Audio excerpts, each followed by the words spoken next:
अस्सलाम वालेकुम स्टूडेंट, आज जो है वो हम आपको पढ़ाएंगे how to determine the value of G और उसके वैल्यू ऑफ जी के ऊपर जो एल्टीट्यूड का असर होता है यानी हाइट का असर होता है वो किस तरह से होगा। सबसे पहली चीज़ तो यहाँ पर हम कहते हैं कि कंसीडर कीजिए अर्थ को कि ये हमारी ज़मीन है, ये हमारी ज़मीन का सेंटर है और उसकी सरफेस के ऊपर एक बॉडी रखी हुई है जिसका मास है m। सिमिलरली अगर हम सेंटर से हमारी बॉडी तक के दरमियान का फासला देखें तो it will be the radius of the अर्थ, जिसको हम यहाँ पे कह रहे हैं कैपिटल आर। और इस अर्थ का जो हमारी जमीन का मास है उसको हम कह देते हैं एन ई यानी मास ऑफ अर्थ। अब according to Newton's law of gravitation हमारी इस जमीन और अर्थ के दरमियान जो फोर्स ऑफ अट्रैक्शन है उसे ग्रेविटेशनल फोर्स कहते हैं और वो किसके बराबर होती है, उसका फॉर्मूला किसके बराबर होता है, उसका फॉर्मूला बराबर होता है जी m1 m2 upon R square. ठीक है, ये अगर हम कंसीडर कर रहे हैं बॉडी को और अर्थ को तो इन दोनों के दरमियान जो फोर्स का फॉर्मूला बनेगा वो कैसे बनेगा, वो फॉर्मूला बनेगा G M M E upon R square, यानी कि m1 m हो गया, m e m2 हो गया and distance between them is the radius of earth which is r square here.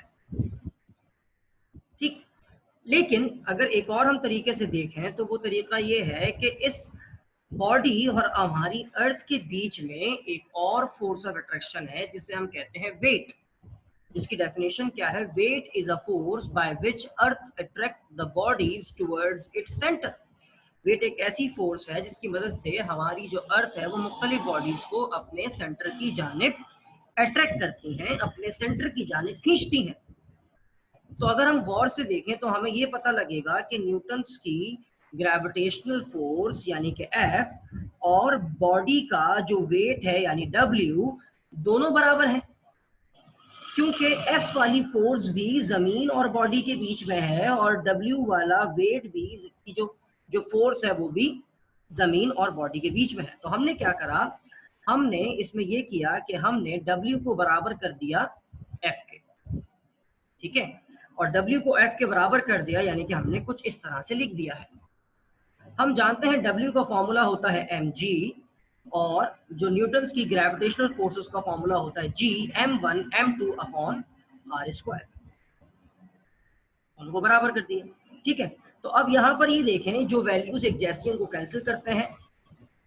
m यहाँ पे न्यूमरेटर में है, जब लेफ्ट साइड पे भेजूंगा तो डिनोमिनेटर में आ जाएगा, तो क्या बनेगा mg upon m is equal to gme upon r square. क्या होगा इस स्टेप में, इस स्टेप में ये होगा कि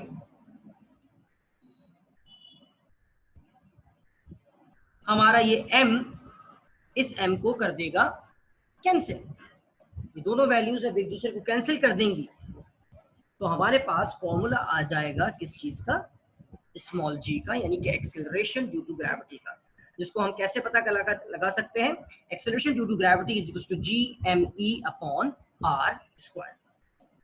आई होप कि आपको ये समझ में आ गया हो।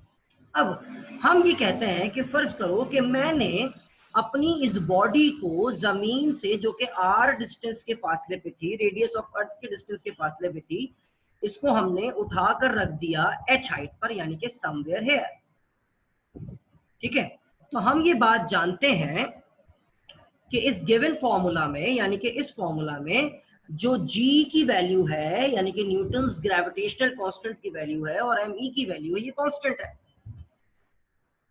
ठीक है, यानी कि कांस्टेंट वैल्यू का मतलब क्या है, इन दो वैल्यूज के ना तो ये दोनों वैल्यूज बढ़ेंगी ना तो ये दोनों वैल्यूज कम होंगी, तो ना ये बढ़ेंगी ना ये कम होंगी, तो इनका हमारे एक्सेलरेशन ड्यू टू ग्रेविटी के ऊपर कोई असर भी होने वाला नहीं है।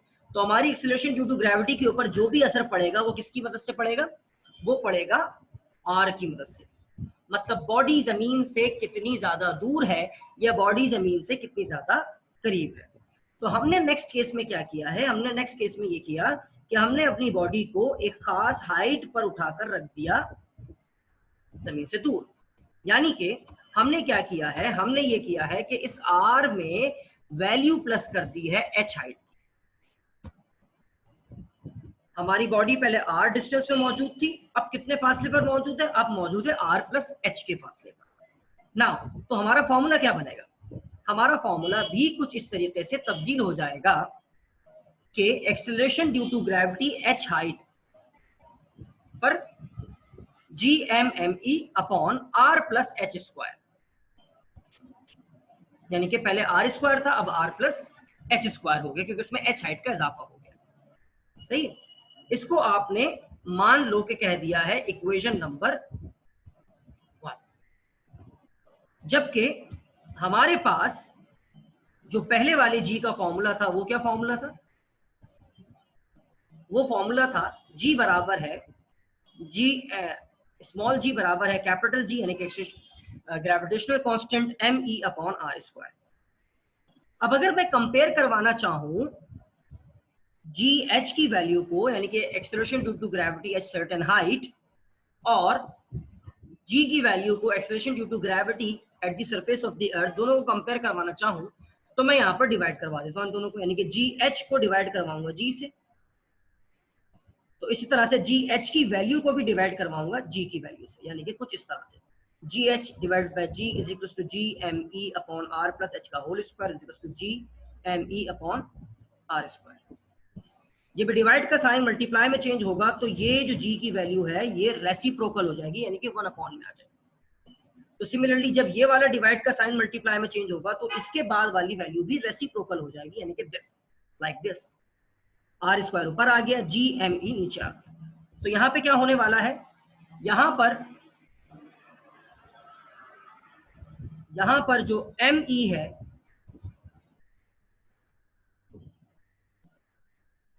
सॉरी, यहाँ पर जो एम ई है वो कैंसिल होगा इस तरह से, जी एम ई कैंसिल हो जाएगा, और ये जी एम ई किसको कैंसिल कर रहा है?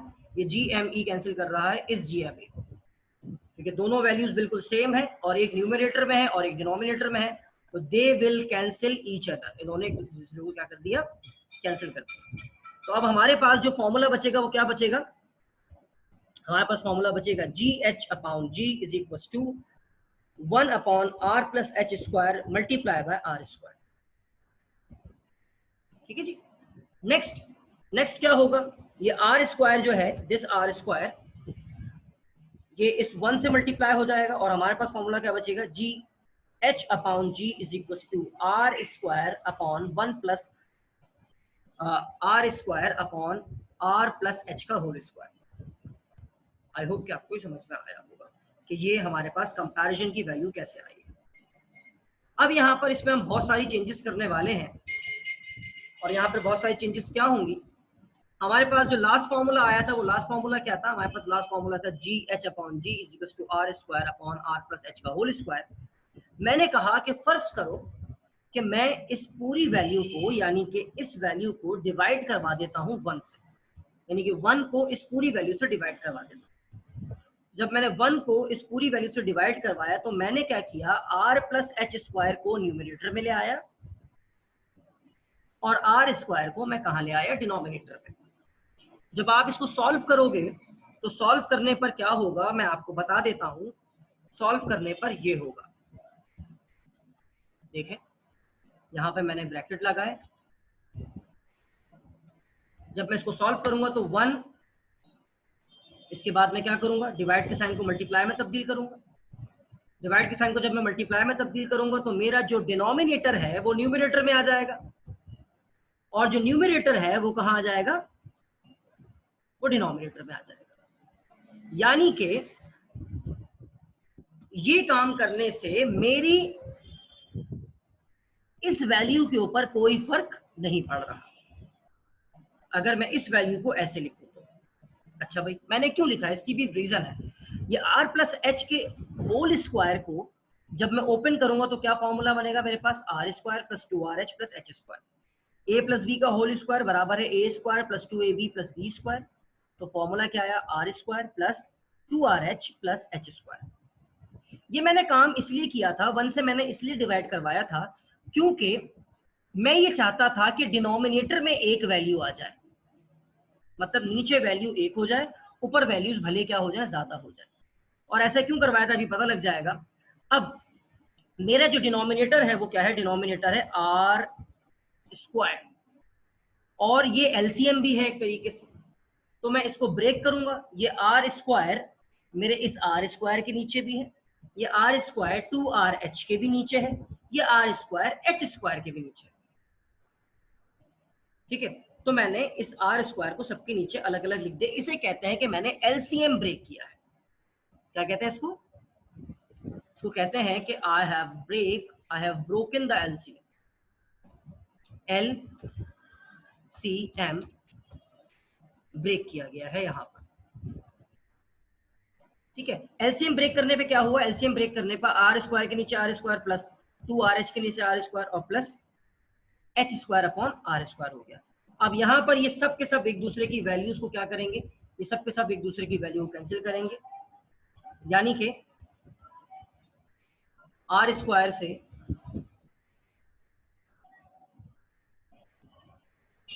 कैंसिल नहीं हो रहा भाई, अभी नाराज हो गया बेचारा सॉफ्टवेयर। आर स्क्वायर से हमने आर स्क्वायर को कैंसिल कर दिया।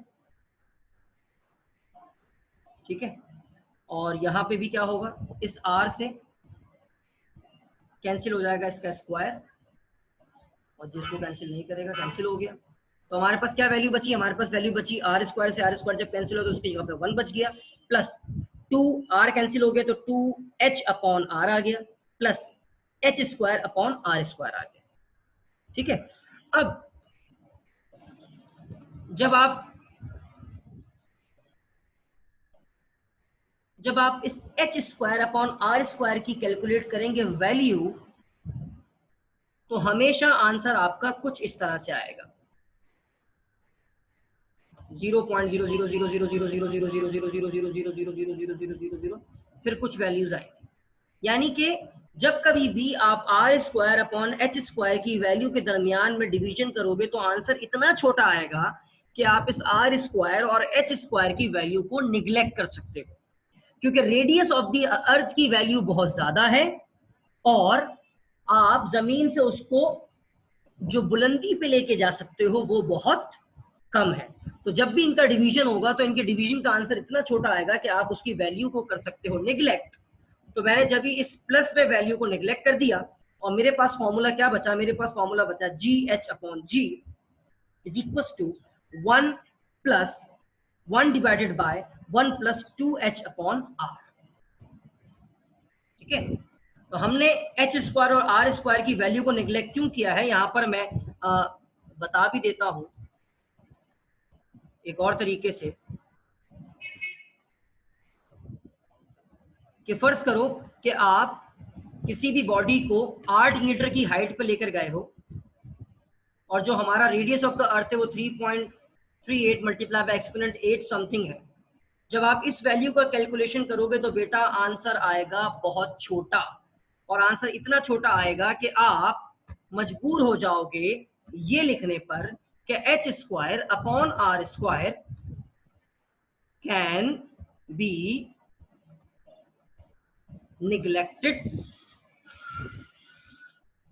because of very small value। तो हमने उसको जब ही निग्लेक्ट कर दिया और हमारे पास जो फॉर्मूला बचेगा वो फॉर्मूला क्या बचेगा?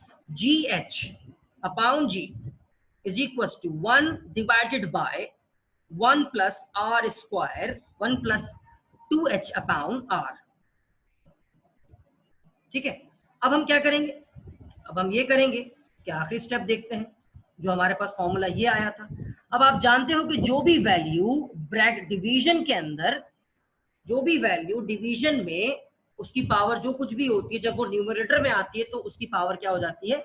माइनस हो जाती है। मतलब नहीं समझ में आया होगा, मुझे पता है। उसको यहां से मैंने कंट्रोल X किया, उसको डिलीट किया।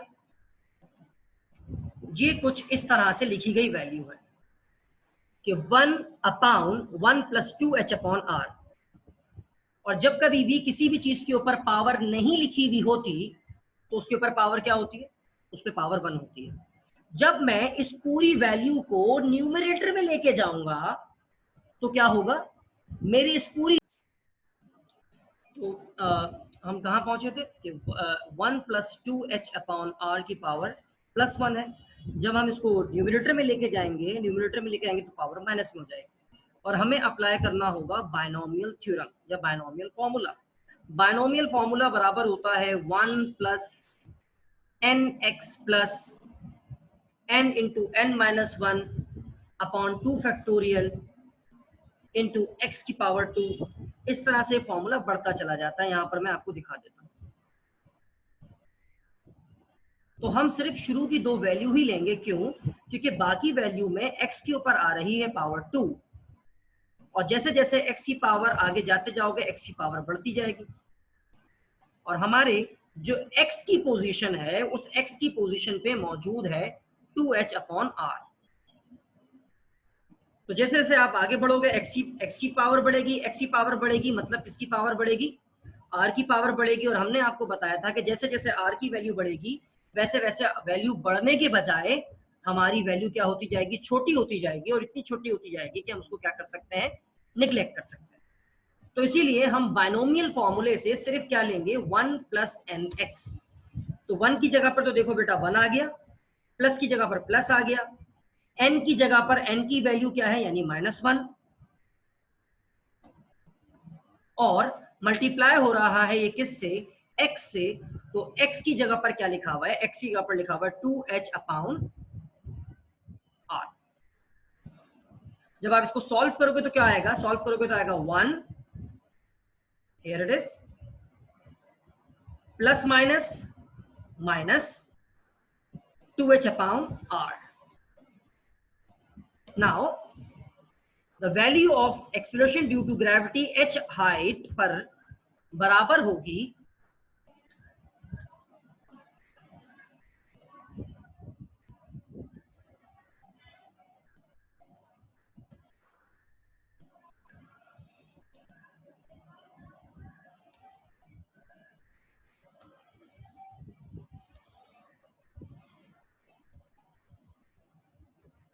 इंटू जी। ये वाला जी यहाँ पे डिवाइडर होता है, वहां आगे मल्टीप्लाई होता। तो अब आपको पता है कि जी की वैल्यू 9.8 है, आपको पता है radius of the earth 3.638 multiply by 10 की पावर 8 है अप्रोक्सीमेटली। हाइट, जितनी भी हाइट पे आपने बॉडी को रखना है इस फॉर्मूले में आप पुट करेंगे और आपको पता लग जाएगा कि आप जब सर्टेन हाइट पे होगे, आप इस खास हाइट पर होगे, तो उस वक्त एक्सेलरेशन ड्यू टू ग्रेविटी कितनी होगी। तो यहाँ पर ये लेक्चर एंड होता है। अगर लेक्चर समझ में नहीं आया, कोई मसला हो तो आप कमेंट सेक्शन में पूछ सकते हैं, आप लाइव क्लास में पूछ सकते हैं।